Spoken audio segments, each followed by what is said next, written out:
আসসালামু আলাইকুম বন্ধুরা। আপনারা অনেকেই নেটের প্রবলেমের কথা আমাদেরকে বলেন। তো এখন আমি আপনাদেরকে টাইমটা দেখাই। এখন বাজে হচ্ছে রাত 8:40।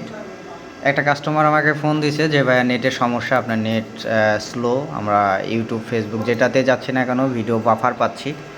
তো এখন আমি যদি আপনাকে একটা স্পিড টেস্ট দিয়ে দেখাই, আমার এখানে আমি ওয়াইফাই স্পিড টেস্ট লিখে সার্চ দিলাম, fast.com থেকে দেখাই। আমি 500 টাকার একটা প্যাকেজ ব্যবহার করি, যেটাতে আমরা 30 Mbps স্পিড দিয়ে রাখছি আর কি। 525 টাকাতে 30 Mbps স্পিড দিয়ে রাখছে। এখন কিন্তু পিক টাইম একেবারে, পিক টাইমে 69 Mbps শো করতেছে। আচ্ছা, এইটা বিষয় না, বিষয় হচ্ছে যেটার জন্য আপনাদেরকে ভিডিওটা করা, সেটা হচ্ছে ওনার আমি রাউটারে মানে ঢুকে দেখি, ওনার ইউজার নেম দিয়ে ঢুকে দেখি ওনার আপ টাইম হচ্ছে 1 দিন 48 মিনিট 7 সেকেন্ড। মানে ওর রাউটারটা একদিন হলো একবারও বন্ধ হয় নাই, হয়তো বা একদিনের ভিতরে ওর বাসাতে কারেন্ট যায় না, কিংবা উনি আইপিএস ব্যবহার করতেছে, যার কারণে ওর রাউটারটা বন্ধ হয় নাই। তো এখন এখানে যে সমস্যাটা হয় সেটা হচ্ছে যাদের সিঙ্গেল ব্যান্ডের রাউটার ওদের হচ্ছে আপনার সর্বোচ্চ 10 ঘন্টা পর্যন্ত রাউটার যদি চালু থাকে তাহলে নেটের সার্ভিসটা ভালো পাওয়া যায়। ল্যাটেন্সি হাই হয় না, আপনার লোকাল ল্যাটেন্সি যেটা বলেন ওইটা হাই হয় না। আর যদি ওর বেশি সময় রাউটার চালু থাকে তাহলে লোকাল ল্যাটেন্সি হাই হয়ে যায়, আপনার রাউটারের প্রসেসর হাই হয়ে যায়, রাউটার হ্যাং করে, অনেক ধরনের প্রবলেম করে, যার কারণে আপনার নেটে প্রবলেমটা দেখায়। তো আপনারা যদি মনে করেন যে না ভাই আমি আইপিএস ব্যবহার করব, একটানা 4 দিন 5 দিন যতদিন ইচ্ছা চালু রাখবেন, নেটে কোনো প্রবলেম হয়। আপনাকে আমি আরেকটা আইডিয়া দেখাই, সেটা হচ্ছে সূর্য,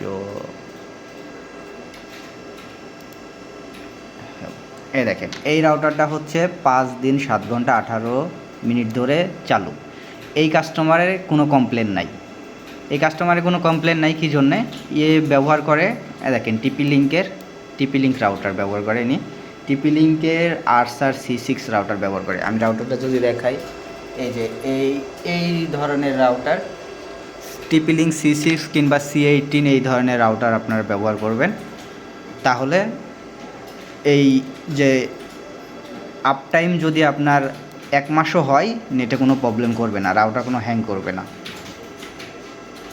সো যখন আপনার আপ টাইম বেশি থাকে, তখন আপনারা যখন স্পিড টেস্ট দেন তখন দেখবেন যে 2-3 MB শো করে না। ভাই আপনি 30 Mbps-এর একটা নেট দিলেন কিন্তু 2-3 Mbps-ও শো করতেছে না। এটা ঠিক করার জন্য আপনাকে যেটা করতে হবে, রাউটারটা প্রথমত আপনি বন্ধ করবেন, বন্ধ করে 5 মিনিট কিংবা 10 মিনিট বন্ধ করে রাখবেন, রাখার পরে আবার চালু করবেন, করলে আশা করি আপনার সমস্যাটা ঠিক হয়ে যাবে। আমাদেরকে ফোন না দিয়ে আপনি আগে রাউটারটা বন্ধ করবেন 10 মিনিট, করার পরে যদি দেখেন যে না ভাইয়ার সমাধান হচ্ছে না, আপনি স্পিড টেস্ট দিয়ে স্পিড আপনার উঠতেছে না, সেক্ষেত্রে তখন আমাদেরকে ফোন দিয়ে বলবেন যে ভাইয়া কী প্রবলেম। আপনারা রাউটার ব্যবহার করবেন সিঙ্গেল ব্যান্ডের, আর কোনো প্রবলেম হলে দোষ দিবেন আমাদেরকে। আগে ভালো রাউটার ব্যবহার করেন, তারপরে আমাদেরকে দোষ দেন, কারণ আমরা স্পিড দিয়ে রাখছি। আপনার রাউটার যদি টানতে না পারে সেটা তো আমাদের দোষ না, ওইটা আপনার রাউটারের ব্যর্থতা। আপনারা কেনার সময় টাকা দেখবেন যে ভাইয়া এত টাকা দিয়ে রাউটার কিনবো, আমি 1200 টাকা দিয়ে একটা রাউটার কিনলে তো হয়, আমি চালাবো 2-3 জন বলে আপনার 8-10 জন চালান, আবার রাউটার চালু রাখবেন একটা 2-3 দিন, তাহলে তো আপনার রাউটার হ্যাং করবেই। আশা করি বুঝাইতে পারছি আপনাদেরকে।